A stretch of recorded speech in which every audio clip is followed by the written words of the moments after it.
the front doors of the palace, I figured I hadn't found anything of note and had wasted the trip up. As I looked out the door, I noticed something interesting in the courtyard that I had apparently missed, something that would have given me at least one thing to show for all my trouble, even if it was just a photograph. There was a lifelike statue of a python, maybe 8 foot long, coiled up and sunning itself on a pedestal right in the center of the area. It was almost time for the sun to start setting, so the light fell onto the object in the perfect way to photograph it. I approached the python and snapped a photo. Then I stood on my toes and grabbed another, moved closer to get the detail of its face. Slowly, casually, the python lifted its head, looked directly into my eyes, turned and slithered off the pedestal, across the grass and into the trees. All 80 feet of it. Its head long disappeared into the woods before its tail even left the sunning spot. Disney had released all their exotic animals onto the grounds. Right there on my floor plan map was the reptile house. I should have known. I'd read about the sharks at Treasure Island, and I should have known they'd done this. I was dumbfounded, just utterly stupefied. My mouth must have been hanging open for the longest time before I came back to Earth and snapped it shut. I blinked a few times and backed away from where the snake had been, back toward the palace, even though it was totally gone. I still wasn't taking any chances and backed my way into the building. It took a few deep breaths and slaps my own face to get myself right in the head. Again after that, I looked for a place to sit down as my legs were feeling a bit like jelly at that point. Of course, there was no place to sit down unless I wanted to recline in the broken glass and dead leaf carpet, or haul myself up onto a desk of questionable reliability. I had seen some stairs nearby the palace's lobby and decided to have a seat there until I felt better. The staircase was far enough away from the front of the building to be relatively clean, save for a startling accumulation of dust. I pulled a wedge of material off the wall, once again painted with "Abandoned by Disney" motto I'd become accustomed to. I placed that wedge on the stairs and sat on it to keep at least somewhat clean. The stairway led downward, below the ground level. Using my camera flash as a sort of improvised flashlight, I could see that the staircase ended in a metal mesh door with a padlock. A sign on the door, a real sign, read, "Mascots only, thank you." This perked up my spirits a bit, for 2 reasons. 1, a mascot only area would have definitely had some interesting stuff from back in the day. 2, the padlock was still in place.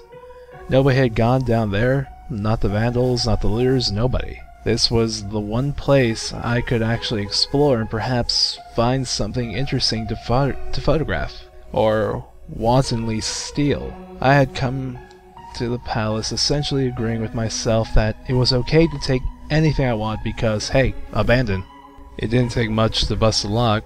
Well, actually, that's wrong. It didn't take much to bust the metal plate on the wall that the padlock was hooked onto. Time and decay had done most of the work for me, and I was able to bend the metal plate enough to pull the screws out of the wall, something nobody else had apparently thought of or hadn't been able to do at the time. The mascots only area was a startling and very welcome change from the rest of the building I'd seen. For one, every second or third fluorescent light overhead was illuminated, even though they flickered and faded randomly. Also, nothing had been stolen or broken, even if age and exposure were definitely taking their toll. Tables and notepads and pens, there were clocks, even a punch-in clock on the wall, complete with filled-out time cards. Chairs were scattered around, and there was even a small break room with an old stack-filled television, and long rotted-out food and drink on the counters. It was like one of those post-apocalyptic movies where everything is left in the state of evacuation. As I walked the maze of sub-basement hallways of the mascot-only area, the sights just became more and more interesting. As I went further desks and tables were knocked over, papers scattered and almost melded with the damp floor, and a large carpet of mold was slowly overtaking the real, rotting, crimson floor covering. Everything was just sort of squishy. Anything would disintegrate into mush when I applied even the least amount of force, and clothing items hanging on hooks in one of the rooms simply fell to moist threads if I tried to unhook them. One thing that annoyed me was the light was becoming more sparse and unreliable. As I went further into the dank, suffocating depths of the place, I eventually reached a black and yellow striped door with the words Character Prep 1 stenciled on it. The door wouldn't open at first. I figured this was probably where the costumes were kept. I definitely wanted a photograph of what twisted, stinking mess they'd become. Try as I might, whatever angle or trick I tried, the door wouldn't budge. That is, until I gave up and started to walk away. That was when there was a slight popping sound and the door creaked open slowly. Inside, the room was completely dark, pitch black. I used the camera flash to look for a light switch on the wall by the door, but there was nothing. As I made my search, I jarred out of my senses of excitement by a loud electrical buzz. Rows of lights overhead suddenly flashed to life, flickering and fading in and out like the rest I had passed. It took a second for my eyes to adjust, and it seemed like the light was going to keep just getting brighter until all the bulbs exploded. But just when I thought it would reach the critical stage, the lights dimmed a bit and steadied. The room was exactly as I pictured it. Various Disney costumes hung on the walls, fully put together like strange cartoon cadavers hung from invisible nooses. There was an entire rack of loincloth and native clothes on hangers toward the back. What I found odd, and what I wanted to photograph right away, was a Mickey Mouse costume at the center of the room.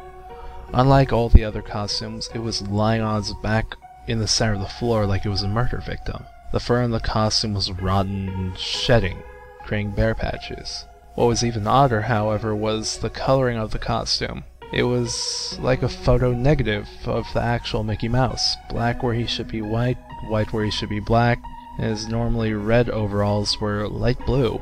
The sight off-putting enough that I actually put off photographing the thing until last. I took a picture of the costumes hanging on the walls, upward angles, downward angles, side shots to show an entire row of frozen, putrid cartoon faces, some with plastic eyes missing. Then I decided to stage a shot. Just one of those bedraggled character heads on the sticky, grimy floor. I reached for the headpiece of Donald Duck costume and carefully removed it so the thing wouldn't fall apart in my hands. As I looked into the face of the wide-eyed, moldering head, a loud clattering sound made me jump with fright. I looked down at my feet, and there between my shoes was a human skull. It had fallen out of the mascot head and shattered into pieces at my feet. Only the empty face with the lower jaw remaining, staring right up at me. I dropped the duck head immediately, as you'd expect, and moved for the door. As I stood in the doorway, I looked back to the skull on the floor. I had to take a picture of it. You know, I had to. For any number of reasons that may seem silly, but only if you didn't think it through. I'd need proof of what happened, especially if Disney was going to somehow make this all just go away. I had no doubt in my mind, right from the start, that even if it was just gross negligence, Disney was responsible for this. That's when Mickey, the faux negative opposite Mickey, in the middle of the floor, started to get up. First sitting up, then climbing to its feet.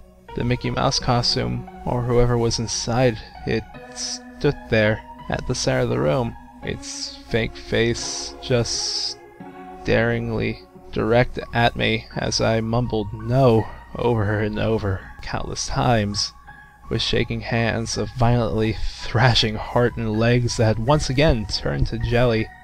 I managed to lift the camera and aim it at the opposite creature, who now was quietly sizing me up. The digital camera's screen displayed only dead pixels in the shape of the thing. It was a perfect silhouette of the Mickey Mouse costume. As the camera moved, In my unsteady hands, the dead pixels spread, marring the screen wherever Mickey's outline moved to. Then the camera died, went blank and quiet and broken. I raised my eyes once again to the Mickey Mouse costume.